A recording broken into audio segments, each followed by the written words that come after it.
name. My name is Orjane and I am from everywhere.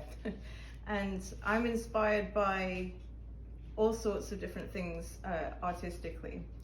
My upbringing has been in several different places in the world. I was born in the Middle East. I grew up in Asia, moved across to the UK when I was 14, and I lived there for about 13 years. And from there I moved to our fair city of New Orleans, which is where I've lived in the last 13 years as well. And so I draw inspiration from my artwork from all the places I've been to and all the cultures and people that I've come across and the paths that have crossed mine. Primarily, I am a tattoo artist. I've been tattooing for 15 years now.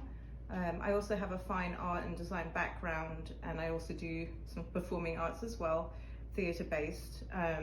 Tattooing has been a huge chunk of my life, and so I really find that I like to jump around from different mediums, mainly because of the fact that I don't ever want to be stagnant. Not just that, I feel like all different types of art can help to influence you and make you a better artist, or a better well-rounded artist, I would say. And I find that a lot of my painting is very much tattoo derived or vice versa. The two are quite symbiotic, I find. So, you know, for me, I find that like I tattoo how I paint. So I generally tend to use mainly acrylics. I do some watercolor as well, and I do also make some digital art.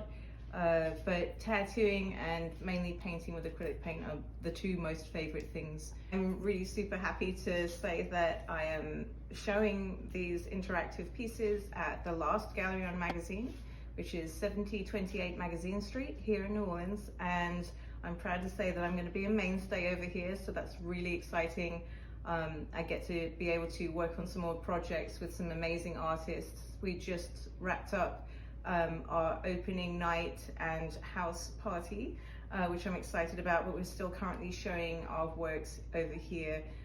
Tim Neal, who's been a huge inspiration to me, owns the gallery, and he's got a lot of his artwork here as well, so I've sort of debuted here alongside him. I love things that are interactive. For me, working on a three-dimensional level, or multi-levels, if that makes sense, is a really interesting concept, because we as humans use all of our senses to sort of digest things that are happening. So for example, with my tattooing, what I tend to do is I work on a two-dimensional level and sometimes making it look three-dimensional on 3D. So the skin as a canvas is a really fun thing to work with. I love to be able to complement someone's body shape. And not just that, it's also about the stories that I hear about, because often as doing custom work, I get to know my clients and I'm shaping the tattoo for them, and it's telling a part of their identity and their history and story in all the different ways that it can do, whether it just be, oh, they really enjoy having bright colors, or if it's something to commemorate someone who's passed away, say. So I find that I have this really close connection with the people that come to me. So I wanted to be able to translate that within my other artwork as well. So these interactive pieces, I cut out the wood myself, I sand and finish it, and then I attach each piece with acrylic dowels, which is quite complicated, to put it all together. I sculpt pieces on there as well and paint, and each particular item also has a story connected to it, because I believe that every single piece that I make is made for somebody. So it's telling a story that if it's connecting with that person, then I know that's the right person it should belong to, because my whole ethos is whether I'm making art on skin or whether I'm putting it up on a wall, or whatever way I'm doing it, I want to be able to move people, connect with core emotions for them, and not just that, be able to either tell their story, help celebrate who they are, or connect to them on a deeper level too. I would say that within the next 5 to 10 years, I would love to be able to do more gallery showings. Obviously, I'm going to do a lot more over here, so I'm excited to be able to bring more to the table, and just to grow as an artist, that's huge.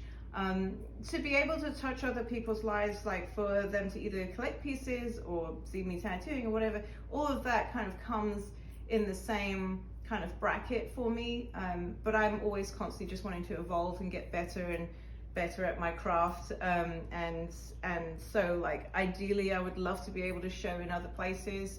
I actually have another exhibition happening that I'm a part of that's coming up in Bogota in Colombia next month, so that's also pretty exciting. So I'd love to be able to kind of get my art more out there on a national level, international level. Great, if I could do that, wonderful. But just to be able to share joy with others through these works I do is really my main, I guess, goal. So who's to say like where I'll be in the next 5-10 years, but I definitely think, you know, I have to always keep creating. I can't not. I find that if I you know, would limit myself by, you know, kind of taking a break from too many creative endeavors, then I'd probably A, get bored, B, be completely understimulated, and I'd feel like really underproductive. So you know, who knows where it's going to go from here. The very first piece is a turco. The piece is called Alchemy, and the turco is a type of bird from West Africa. I initially, whenever I was looking at continuing this bird series that I had started earlier this year, I was looking for different exotic birds to paint, and I came across the turco species, and I found them to be incredibly interesting. So turcos themselves are not very good flyers. They are mainly frugivores, i.e. they eat a lot of fruit, and they live in trees, but they don't tend to fly very far distances. And their flight feathers are actually a bright red. The bright red feathers are significant in Swaziland because anyone within the monarchy will wear those feathers, so they're feathers of royalty, so they're quite a royal bird in that respect. So the next piece in the show is the pelican. This piece is called Sacrifice/Generosity version 0.2. The reason for this is because I created in an initial bird series made in February called that, and it had a pelican, and so I decided to revive that but do a slightly different version of it. So pelicans themselves are known to be messengers of those who have passed. They help people, or they help those transition to the realm of the afterlife as seen by ancient Egyptian culture. And I decided to make this bird, and actually it's actually the one that spawned the whole entire series in where I use an anatomical heart. Hummingbirds are very small creatures, and they actually have a very large heart for their bodies. They only live about 3 to 5 years, and they actually span large distances. Illumination is the very next piece. This had been an idea that had been knocking around in my head for quite some time, based on the idea that moths, you know, gravitate to a flame, or rather to light. So I got to thinking, like, well, what would it be like if you, what would happen if they actually got there, if they actually got within the light? This piece is called Say a Little Prayer for Me, which is the one I'm moving on to next. This piece was basically, it's a hand holding Maranta leaves, or rather prayer plant. So the whole concept behind this piece was the idea of home, right? Most people say home is where the heart is, right?